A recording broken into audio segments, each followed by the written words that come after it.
गौरव पांडे जी, लखनऊ। राधा वल्लभ श्री हरिवंश महाराज। श्री हरिवंश महाराज जी। महाराज जी, आपसे सत्संग में सुना कि हमको सिर्फ नाम जप करना है और इसके सिवा हम कुछ कर भी नहीं सकते। अगर कुछ कर सकते हैं तो सिर्फ अपना बुरा कर सकते हैं। अगर छूट हो जाए तो हम कहाँ गिरे, हमारा चिंतन कहाँ, हमारे हृदय की मांग क्या है, हमारी दृष्टि कहाँ। अगर हम रुके हैं तो कृपा की बाढ़ हमें रोक रखिए। महाराज जी, आपकी कृपा से सब अच्छा चल रहा है, पर कभी कभी मन जो पुराने व्यसन छूट चुके हैं, संसारिक प्रतिकूलता आने पर बहुत जोर से उधर ले जाता है मन, जिससे परेशान हो जाता हूं। और इस मन इसी से तो बचना है। नवीन कुसंग से और पूर्व संस्कार से हमारा युद्ध होता रहता है। जैसे नवीन कोई हमने दृश्य देखा, कोई बात सुनी, कोई भोग सानिध्य हुआ तो भोगने की इच्छा हुई। नवीन कामना, भोगे हुए भोगों की तृष्णा, यही से तो युद्ध होना है। वो भोगा था, अच्छा लगा था, ये मन चिंतन करवा करके उधर ले जाना चाहता है। उसी समय ना, अब नहीं, अब लो नशा नहीं। यद्यपि बहुत बुरा लगेगा, मन को बहुत बुरा लगेगा, वो आपको जलाएगा और उस जलन को सह जाना ही अध्यात्म है। यम ही न व्यथ्यन्ते पुरुषम पुरुषर्षभ। जो मन के द्वारा दी हुई व्यथा से परास्त नहीं होता, व्यथित नहीं होता का मतलब परास्त नहीं होता।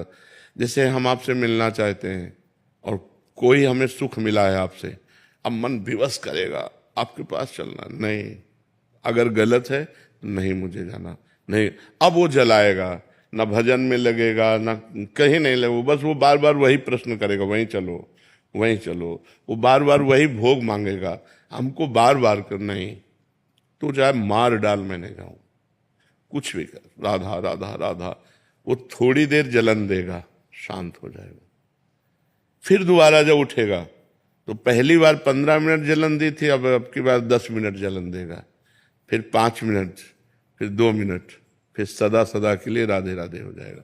पर इतनी क्षमता रखनी पड़ेगी कि उसके इस वार को सहना पड़ेगा। उसका स्वभाव है प्रमथन, मन को मथ डालना। एकदम व्याकुल, यार सब बाद में देखेंगे, पहले ये खा लेते हैं, पहले ये भोग लेते हैं, पहले ये पी लेते हैं, पहले ये देख लेते हैं। उसका ऐसा स्वभाव है। मन के स्वभाव को सह जाना यही साधुता है। सहत सहत बाढ़ भगति गृह तन गुरु हितगार। जब ना सहन हो तो रो पड़ो, भगवान को साक्षी करके, हे नाथ आप देख लो हमारी दुर्दशा होने के लिए ये क्या मन कर रहा, प्रभु आप संभालो, मुझे सामर्थ्य दो प्रभु। उस समय प्रभु को पुकारे, उस समय नाम कीर्तन करने लगे, उस समय सत्संग सुनने लगे, उस समय किसी साधक से बातचीत करने लगे।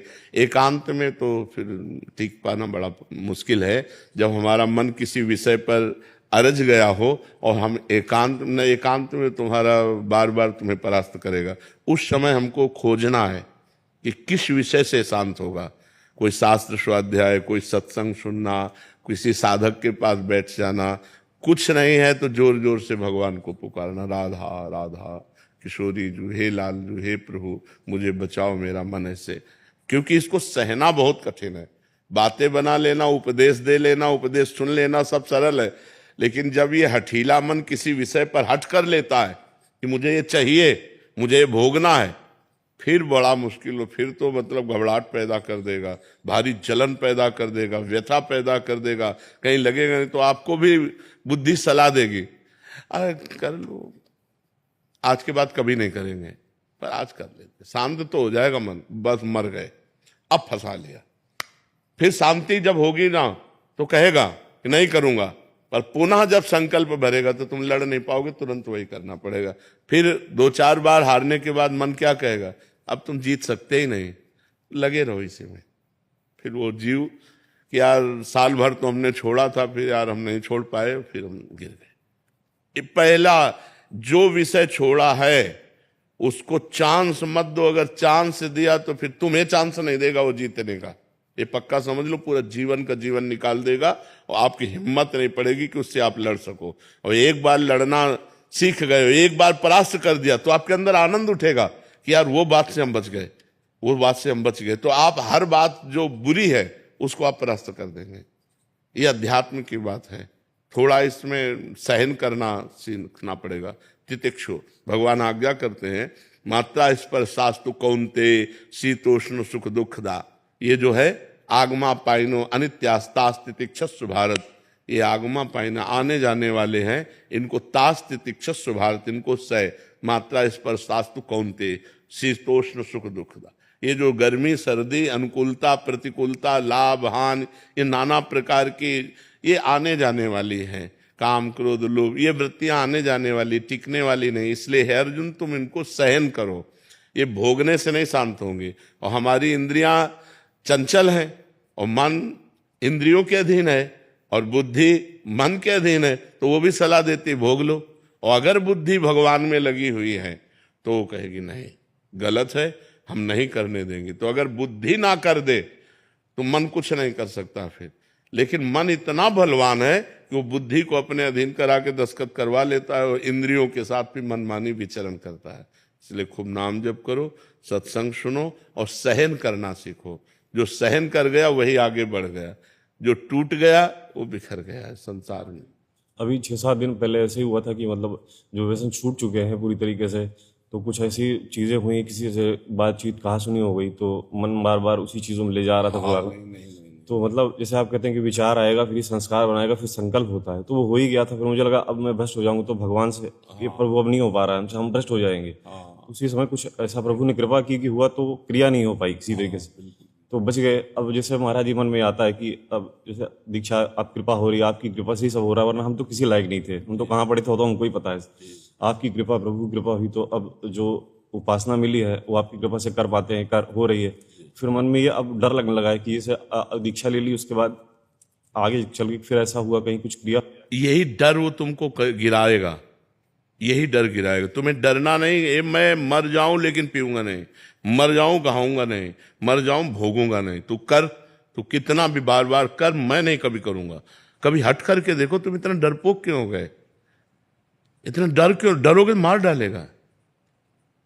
बिल्कुल बात पक्की समझो, दुश्मन से डरना नहीं है।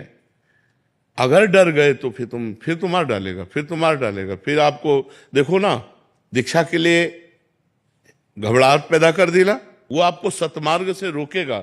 आपको कहना है मर चाहे जाऊं, अंदर ही तो है वो, अंदर ही सुन रहा है। आप संकल्प करो कि मैं मर चाहे जाऊं, कभी पीऊंगा नहीं, मरना बर्दाश्त करूंगा, पीना नहीं, गलत आचरण नहीं करूंगा, बिल्कुल नहीं करूंगा। वो अंदर एक सॉफ्ट जगह रखता है, हाँ कभी तो हो सकता है, उसी जगह में प्रहार करो। नहीं, कदापि नहीं, कदापि नहीं, नहीं, बस हट करो। नहीं नहीं, वो आपसे बिरजेगा, कमजोर करेगा। बस यही तो युद्ध चलता है। और सही पूछो तो आप पर केवल प्रभाव दूर से दिखाता है, अपने में मिलाने के लिए कुछ नहीं कर सकता। वो आपकी स्वीकृति के बिना कुछ नहीं कर सकता।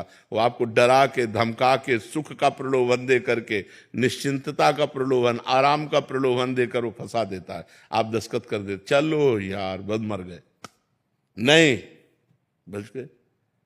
अब ये नाम जप करो, इसी यही कला आ जाएगी, अध्यात्म की कला आ जाएगी। आप चिंता न करो, फिर भगवान सबके रक्षक है। पर जो गलती छोड़ी अब लो नसानी अब नान से, उसे पुनः मत करो, नहीं तो बार बार फिर ये भ्रष्ट करता रहेगा।